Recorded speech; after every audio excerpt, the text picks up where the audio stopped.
자, 안녕하세요. 혼자 다 하는 파리바게뜨 사장 빵식입니다. 반갑습니다. 자, 오늘도 시청하시기 전에 구독, 좋아요, 알람 설정 부탁드리고요. 끝까지 시청해 주시기 바랍니다. 그리고 여기 위에 클릭하시면 영상이 좀 많이 있으니까요. 시간 나실 때 한 번씩 봐주시면 대단히 감사하겠습니다. 오늘도 자영업자가 웃는 그날까지 빵식이 TV는 함께 합니다.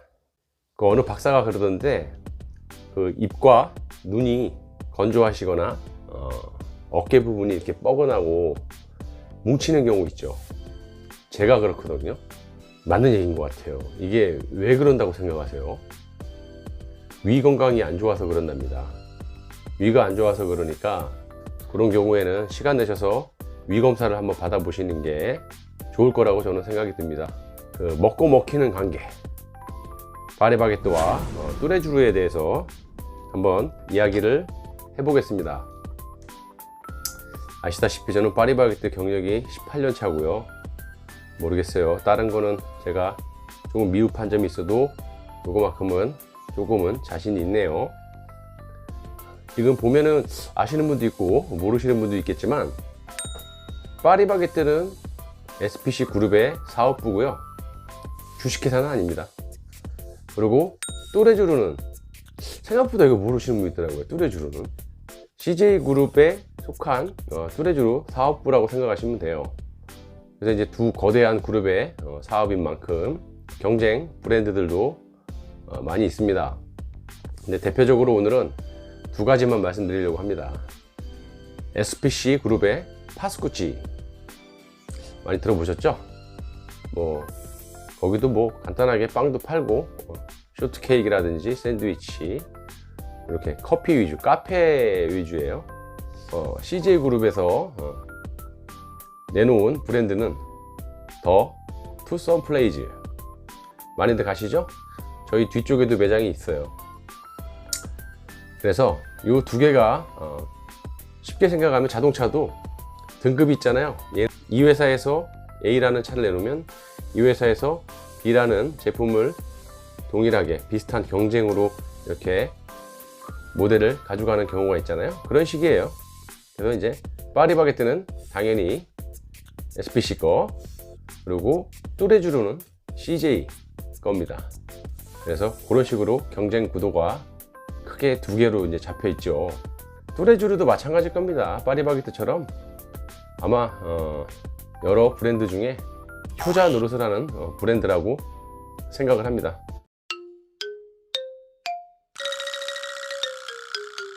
이렇게 치열하게 경쟁을 하고 있고요. 예전에 한참 그 뚜레쥬르가 점포를 늘리기 시작할 때, 그때 기억나시는지 모르겠지만 이렇게 표현하면 될지 모르겠지만 뒤도 안 돌아보고 파리바게뜨 옆에 댑니다. 그거 좀 많이 보셨죠? 그래서 항상 파리바게뜨가 있으면 뚜레쥬르가 있고, 뚜레쥬르가 있으면 파리바게뜨가 있고 그래요. 심지어는 한 건물에 같이 있는 경우도 있어요. 이거는 정말 상도에 어긋나는 거죠. 그래서 임대인이 한 분인 경우에는 그렇게 내주면 안 되는데 완전히 상도를 거스르는 그런 짓도 제가 많이 봐왔습니다. 지금은 이제 큰 이제 오피스 건물 같은데 그런데 이제 입점들을 많이 하기 때문에 임대인들이 틀리죠. 쉽게 얘기하면 건물주들이 틀려서 뭐 그런, 그래도 상도에 좀 어긋나는 짓입니다. 오늘은 파리바게뜨하고 뚜레쥬르의 먹고 먹히는 관계, 실제로 이 빵식이가 당했다 그래야 되나? 황당한 케이스를 이야기해 드릴 겁니다.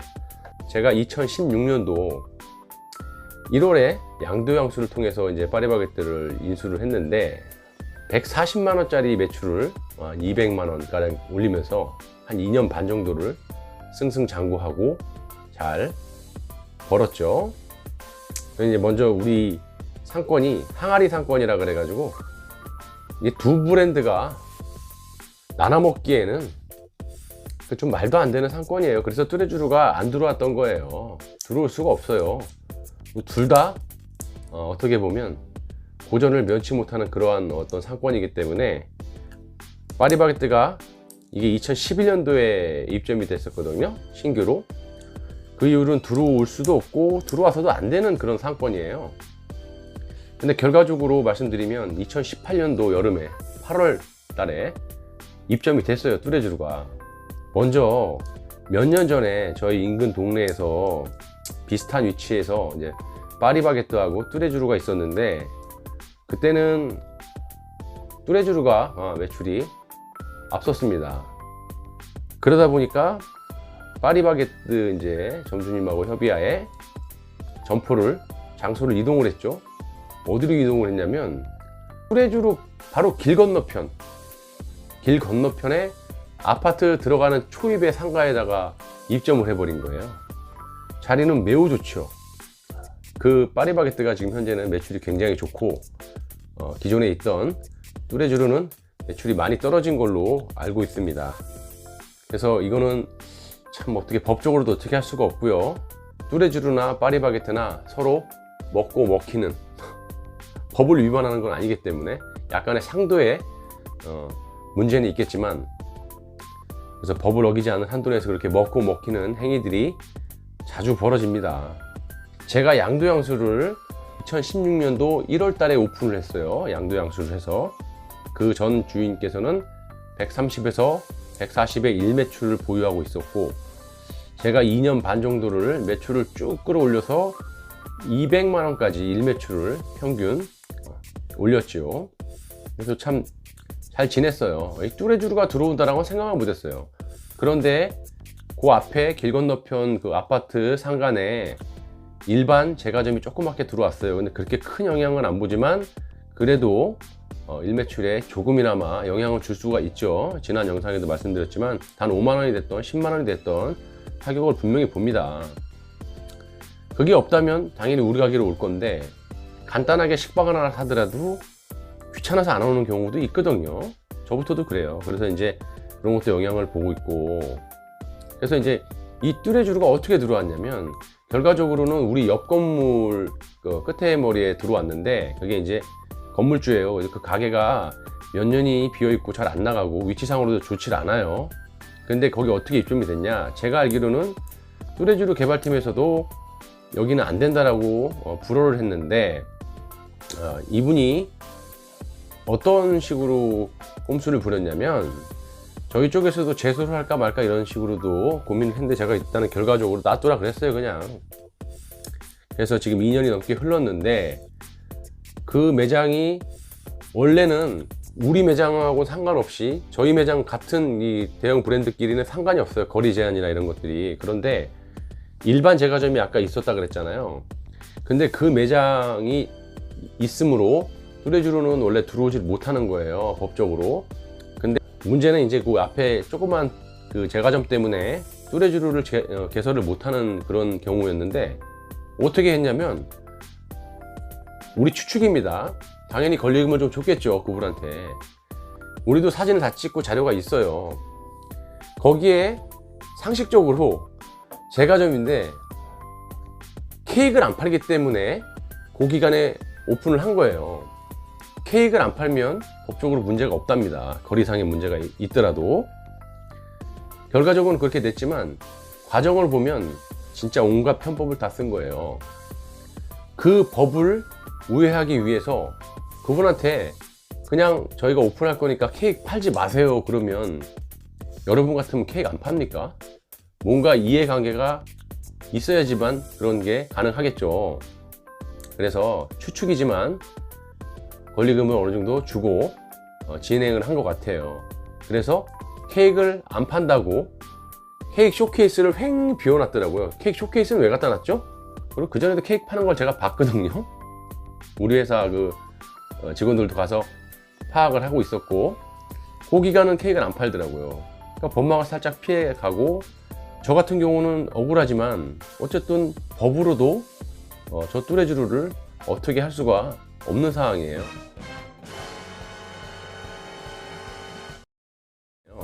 그래서 일반적으로 만약에 뚜레쥬르가 됐던 파리바게뜨가 됐던 먼저 선점을 하고 있는 매장이 매출이 있었는데, 동종 대기업의 프랜차이즈가 옆에 들어오게 되면 매출이 상당하게 떨어지게 돼 있어요. 그렇죠. 각 브랜드마다 매니아는 있지만 그래도 그 상권에 그런 것들이 없다고 하면 기존에 있던 하나의 브랜드가 많이 살긴 마련입니다. 왜냐면 멀기 때문에 귀찮아서라도 그냥 파리바게뜨를 사 먹습니다. 반대로도 그런 상황이 벌어질 수 있는 거고, 그래서 제가 이것도 실질적으로 겪고 있는 상황인데, 그리고 이제 경제 악화라든지 지금 매출이 반토막이 났지만 그래도 버티는 건 알바를 일단 고용을 안 하고 토탈 합쳐서 한 10명은 됐어요.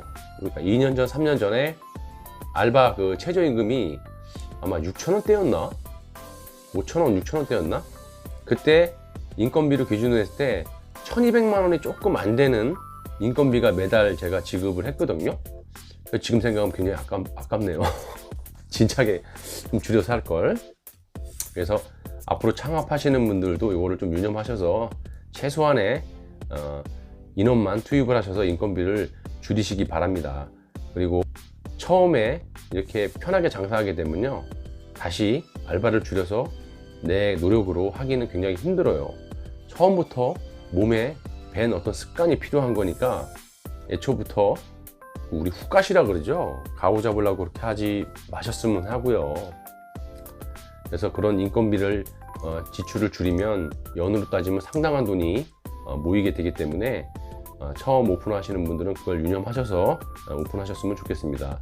저 같은 경우는 그래도 기술이 있고 그렇기 때문에 1,200만 원이라는, 지금 따지면 훨씬 더 인건비가 많이 올랐기 때문에 더 지출이 더 나가겠죠. 그런데 그런 인건비를 거의 싹 줄이고 제로로 줄이고 제가 혼자 빵 굽고 샌드위치 오픈 마감, 빵 진열, 빵 포장, 판매, 청소 이런 걸 다 하기 때문에 몸은 좀 힘들어도 몸빵은 가능합니다. 그렇죠? 반토막이 나더라도 버티는 이유는 그런 거예요. 그래서 점주님들이 시작하실 때 점주기사를 하시면 좋겠지만 안 하시더라도 기술을 습득을 해 놓으시면 이러한 상황이 벌어졌을 때 내가 내 기술로 대응을 할 수 있는, 점포를 포기하지 않고 계속 유지할 수 있는 그런 능력을 처음부터 키우시는 게 좋다고 생각합니다. 저는 그게 맞지 않습니까?